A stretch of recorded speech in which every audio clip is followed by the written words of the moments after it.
This morning, the military is trying to figure out how a massive blimp broke loose and drifted across 2 states. The $175 million Army blimp floated more than 120 miles from Maryland into Pennsylvania. Its dangling steel tether brought down power lines. Chip Reid got a first look at the blimp in Aberdeen, Maryland in February. He raised questions about whether the tether could break. Chip is in Muncy, Pennsylvania, where the blimp came down. Good morning, Chip. Well, good morning. You couldn't see behind me. The Pennsylvania National Guard is blocking access to the area where the blimp came down. There's some very sophisticated equipment on that blimp, and they want to keep people away from it. Fortunately, it came down in a rural area, and no one was hurt. It knocked down our power at school. The 240-foot-long unmanned blimp floated low across rural Pennsylvania, dragging thousands of feet of cable line, which ripped through power lines, leaving tens of thousands of people stranded without power. Finally, after 4 hours in the sky, it drifted to the ground. Oh, it just hit.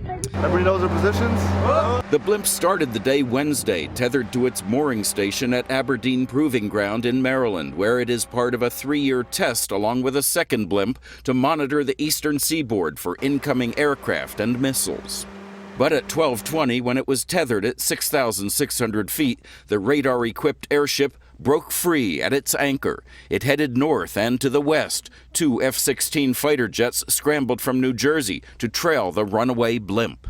First responders, police, and military officials tracked it for miles, meeting it on this country road, but they weren't the only ones. Just before we got here is when we found out that it had crashed here. Now it's the military's job to find out how this tether that's over an inch thick and designed to withstand over 100-mile-per-hour hurricane-force winds could fail. Earlier this year, we visited the blimp at its base. We asked Captain Matt Villa if the tether could possibly break. So there's no worry that that tether is so small it could be sliced by drones or birds or something like that? No, there is absolutely no concern. I mean, we really do not worry about the tether. There's a 1 in a million chance of that tether breaking.